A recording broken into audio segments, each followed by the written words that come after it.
자, 두 번째 과정인 암반응에서는 그 명반응에서 그런 식으로 합성이 된 ATP하고 NADPH를 이용을 해서 그 에너지로 이 동화작용인 에너지가 있어야만 수행이 가능한 그런 비자발적인 반응인 이 이산화탄소를 시작으로 해가지고서 삼탄당인 PGAL이라고 하는 삼탄당을 이렇게 합성을 해내는 과정을 암반응이라고 얘기를 합니다. 그래서 아까 얘기했듯이 이 삼탄당은 곧바로 이렇게 합성이 되자마자 곧바로 이제 포도당으로 유탄당으로 이렇게 변환이 돼서 포도당 또는 설탕 또는 녹말 그런 식으로 이렇게 막 변환이 되는 그런 과정이에요.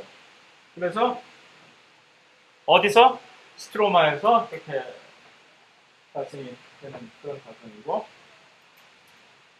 자 이거 역시 크랩스 그 구연산 회로하고 똑같이 이 중간 중간에 사실 엄청나게 많은 중간 반응 물질들이 이렇게 있는데 그 중에서 이렇게 키 포인트가 되는 딱 세 개만 이렇게 표현을 하고 단순화시키는 거거든요. 왜냐하면 이 전체적인 소위 말하는 요 사이클은 요 회로는 뭐라고 이름을 짓는다고 했죠? 이 회로의 이름이 뭐 켈빈, 그 다음에 켈빈 또는 켈빈 벤슨 회로라고 하는 이것을 이렇게 밝혀낸 화학자들의 생화학자들의 이름을 따가지고서 한 것인데 여기서 볼 수 있듯이 세 가지 단계에 그러니까 전체적으로 이 회로가 돌아가는 그 결국 그래서 그 결과와 그런 반응이 이루어지는 목적을 이렇게 고찰을 해야 될 것 같으면 이 세 가지 단계별로 어떤 변화가 이루어지는 과정이라고 이렇게 정리를 할 수가 있습니다. 첫 번째 단계는 무엇이냐면 1번으로 표현된 첫 번째 단계에서는 무슨 일이 벌어지냐면은 대중에 있는 이 이산화탄소가 이렇게 이 시스템 안으로 텍스가 고정이 되어버려요. 그러니까 누군가가 와서 탄소를 영접을 해야 되죠. 이산화탄소를. 그래서 이 사이클이 돌아가는 것이고, 그래서 이 그림에서 볼 때 이산화탄소를 영접하는 또 화학 물질의 이름은 뭘까?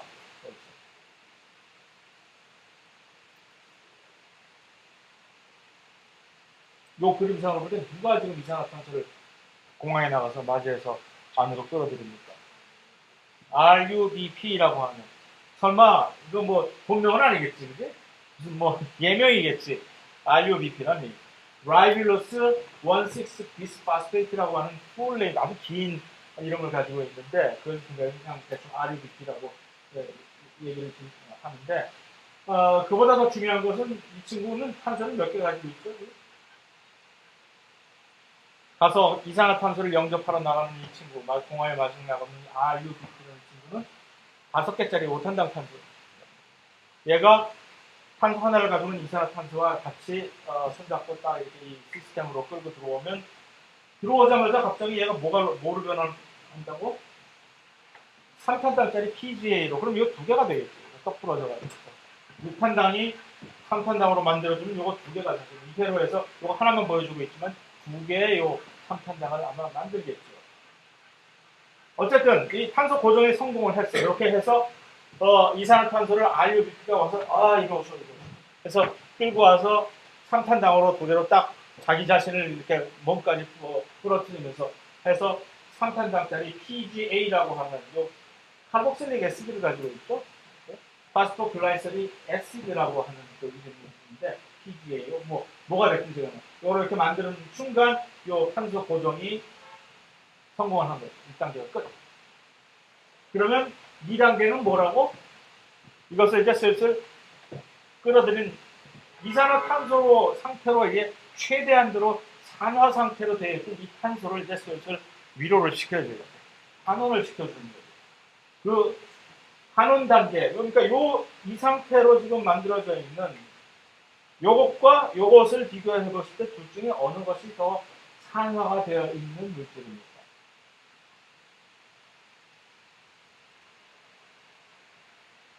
왼쪽 게 여기서 왼쪽 게 더 산화가 돼 있다고?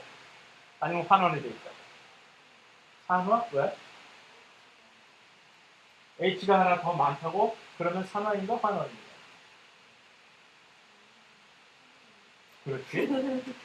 산화환원은 산화가 된다는 얘기는 산소를 더 얻거나 수소가 하나 더 없어지거나, 자 여기서 보면 H가 하나 더 많을 뿐만 아니라 산소도 하나 더 없어졌죠.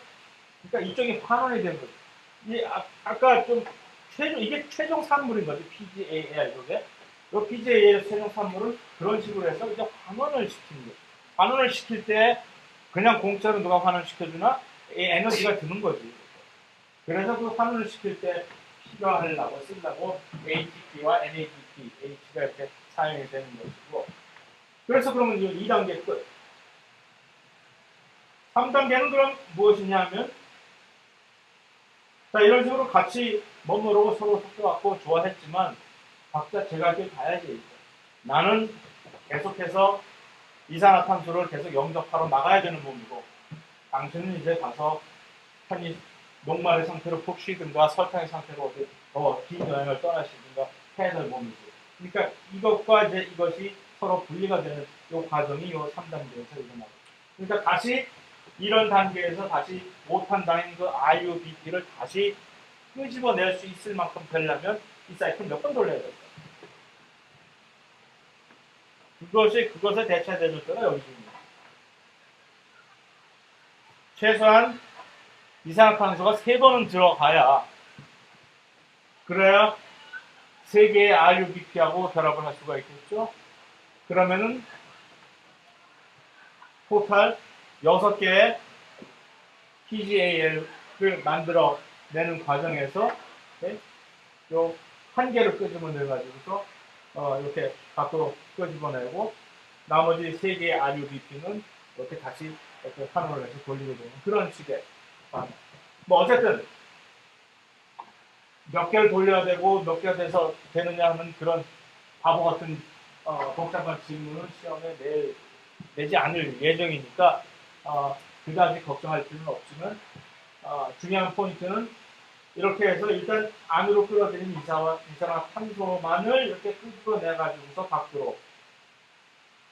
밖으로 이렇게 3탄장짜리 PGAL의 상태로 이렇게 밖으로 먼저 놔버리고, 그 와중에 같이 섞여 있긴 했지만 원래 자체 내에서 이 회로를 돌아가던 이 반응 중간 물질들은 계속 그대로 유지를 시키면서 이 회로를 돌릴 수 있게끔 하는 그 과정이 여기서 이루어져야 된다라는 얘기예요.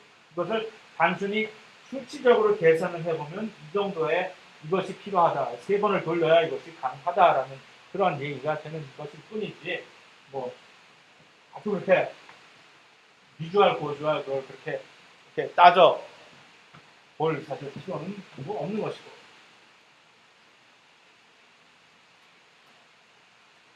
그런 식으로 해서 이렇게 일단 세계 3탄장을 만들어 놓으면 사실은 곧바로 이것을 이용을 해가지고서 주로 엽록체 안에다가 녹말을 이렇게 쭉 쌓아둡니다. 그래서 전자현미용으로 녹말을 이렇게 딱 보게 될 것 같으면 허옇게 이 큰 뭐 기포처럼 이렇게 쌓여 있는 것이 보면 그게 전부 다 녹말 가게들이 이렇게 쌓아놓은 거예요. 그게 아니면 밤에, 주로 특히 밤에 이렇게 좀 너무 많아 좀 보내야 되겠어 하면 밤에 이걸 이렇게 다시 밖으로 내갖고 세포질해서, 그러니까 녹말과 대표적으로 이 광합성에 의해서 일단 식물에서 일단 만들어내는, 사실 포도당 자체는 녹말을 분해를 해서 오히려 나중에 쓰게 되는 경우가 많은데, 대표적으로 이 광합성을 통해서 만들어낸 2가지 대표적인 물질은 이 녹말하고 설탕인데, 녹말은 엽록체 안에서 직접 만들어내고 광합성 끝나자마자. 반면에 설탕은 뭐죠? 이동시켜 운반용 당이란 말이에요. 밑에 있는 불우한 광합성 못하는 불우이웃들을 위해서 이렇게 보내야 되는 그런 물질인데, 이 설탕은 세포질에서 합성이 돼서 세포 밖으로 내보내가지고서 이제 밑으로 하는 거예요. 어쨌든 둘 다 그러한 이유 때문에 식물에서만 사실은 찾아볼 수 있는 두 대상물질이 되는 것이죠. 거기까지 하면 이제 대충 광합성에 대해서 연가랑 안가랑은 확실히 나쁜옆에서 딱 정리가 사실은 될 수도 있는 그 정도의 내용입니다.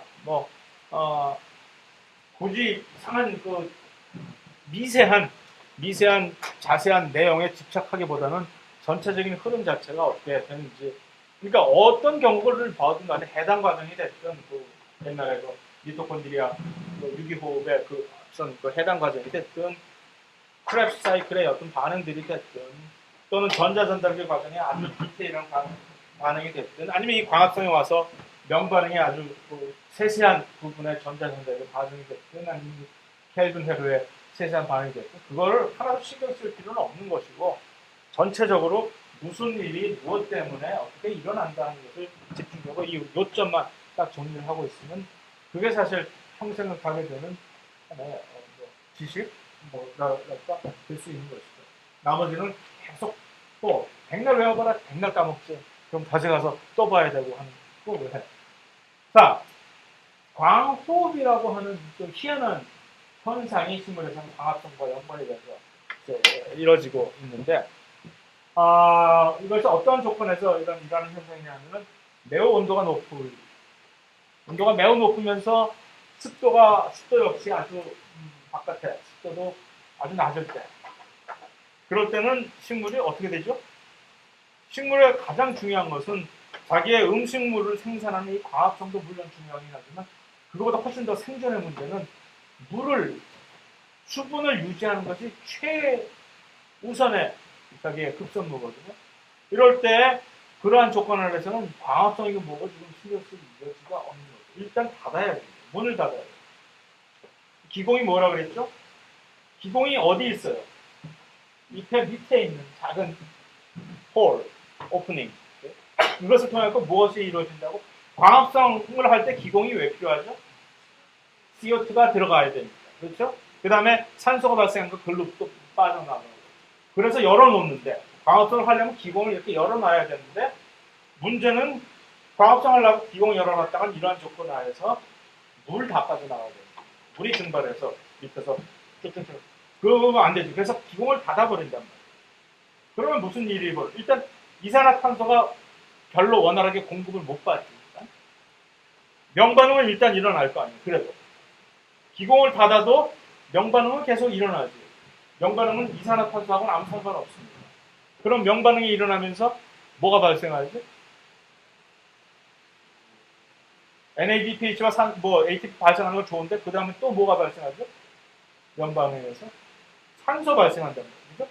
그랬을 때 무슨 일이 벌어지냐 하면은 이렇게 산소의 지금 세포 안에서 산소의 분압이라고 하는 건 농도, 기체에서 분압이라고 하는 농도예요.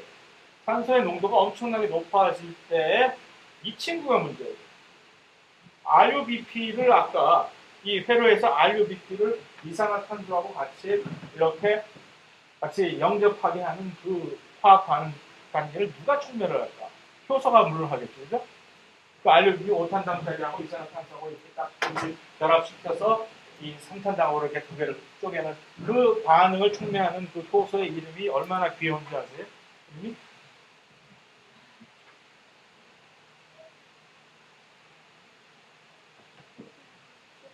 루비스코. 이름이 루비스코예요. 이거 역시 물론 본명이 아니지. 예명이지. RUBP 무슨 비스 카복실레이지 이상한 아주 엄청나게 대수암 삼천역대 동방사 그것처럼 엄청나게 긴 이름인데 그것을 줄여서 이것을 이제 처음으로 발견한 학자가 장난을 친다고 나비스코라는 과자 회사 있잖아요. 미국에. 그 리츠 크래커. one of my another favorite 리츠 크래커를 만드는 회사 이름이 나비스코거든. 그 회사 이름을 살짝 이렇게 연상을 하게끔 하게 떠올린다고 루비스코 해가지고 이렇게 이름을 줄여서 그 효소 이름이에요. 그러니까 그 루비스코가 요 RUBP와 이산화탄소를 합쳐서 이렇게 만드는 녀석인데 루비스코가 어떤 특징을 가지고 있냐면 지구에서 가장 이 흔한 효소. 개수가 이 지구상에서 어떤 효소가 가장 흔하냐, 가장 많이 존재하느냐 하면 루비스코라고. 이것이 어떤 효소의 입장에서 볼 때 영예로운 이름이 아니에요. 이거. 그만큼 많다는 얘기는 그만큼 일을 잘 못한다. 효소가 엄청 많아야 그만큼 똑같은 일을 해도 이렇게 대충 할 수가 있다. 그만큼 이렇게 효율이 떨어지는 어느 정도냐면은 원래 루비스코는 이산화탄소하고 만나서 그런 식으로 일을 하게끔 되어 있는 녀석인데 산소의 압력이 조금만 높아도 산소의 농도가 조금만 높아도 이산화탄소 거들떠보지도 않고 산소하고 붙어가지고서 산소하고 짝짝고 그래서 이 반응을 시켜버려요.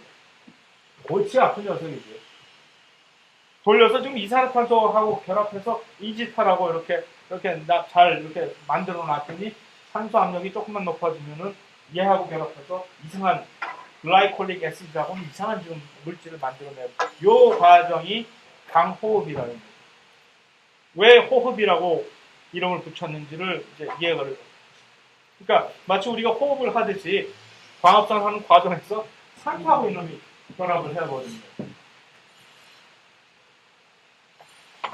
그러면 이거 큰일 난 거지. 지금 켈빈 돌려야지. 이산화탄소 만들어야 고 해서 탄소 동화작용을 해서 이 포도당 만들어야 되는데 그 중간 산물을 여기다 중간에다 딴 데다가 빼돌려 지금 하고 있으니 다시 지금 집 돌아와야지. 집 나간 녀석 다시 돌아와야 되는데 여러 가지 주위에 뭐 경찰 아저씨들이 막 이렇게 도와줘가지고서 그러니까 미토콘드리아 무슨 페록시점에 있는 여러 가지 효소들이 가서 잡아온다고 그러죠. 예, 뭐 어디를 지금 그래서 다시 이제 켈빈에로로 다시 돌려오긴 하는데 예?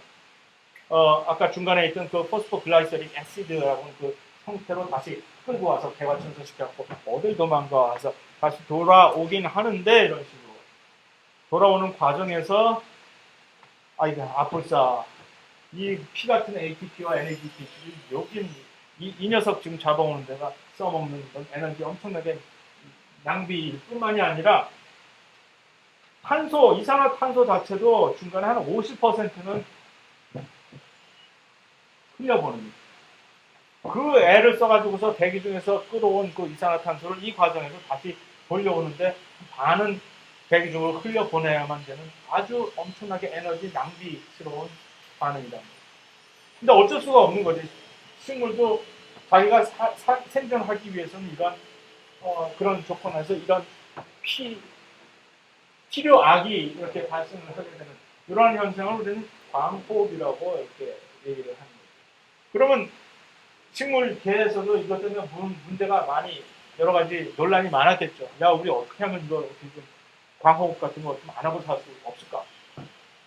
그래서 어떤 친구들은 열심히 노력을 해가지고서 이 광호흡을 이제 안 할 수 있게끔 이렇게 진화를 한 것이.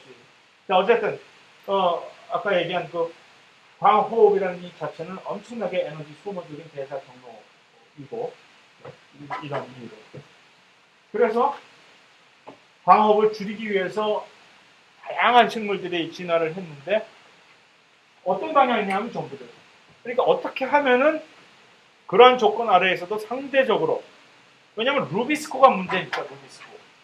이 녀석이 정신 차리고 이산화탄소에 집중을 하려면 산소가 어떻게 해서든지 이 중간에 이 산소의 이 방해를 없애고 이산화탄소들의 문학을 상대적으로 높이는 어떤 노력을 하면은 될 수 있을 것인데 그것을 하기 위해서 크게 두 가지 종류의 다른 방향으로 하나는 이 옥수수 같은 옥수수가 그런 식으로 약간 아열대 아주 고온 건조한 그런 지방에서 옥수수는 엄청나게 잘 자란단 말이에요. 빨리 금방 커요. 그리고 등치도 엄청 크고 그만큼 광합성의 효율이 높아서 그런 거죠. 그러한 조건 아래에서 옥수수를 지금의 우리나라가 아니라 훨씬 그 이전에 과거의 우리나라처럼 정말 온대 기온도 그다지 높지 않고 그런 온대 지방에서 키우면 그다지 잘 안 자라요. 하지만 그러한 지역에서 키울 때 옥수수는 이러한 특이적인 대사작용을 하기 때문에 그것을 우리는 옥수수와 같은 이러한 특이적인 광합성 대사를 하는 식물을 C4 식물이라고 얘기를 합니다. 왜 이들을 C4라고 하는지 좀 이따 이제 얘기를 하겠습니다.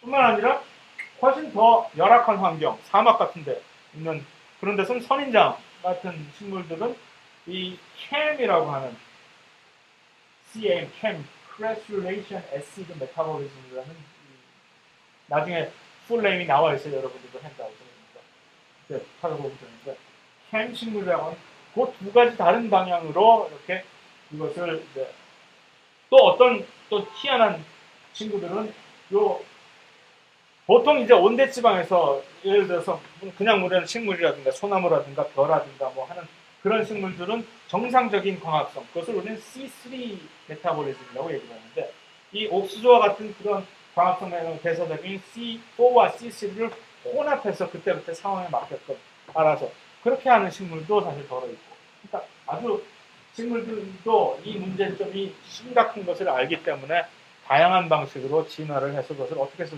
피해 보이라고 이렇게 한 현상을 우리가 지금 현대에서 이제 목격을 하고 있는 거죠.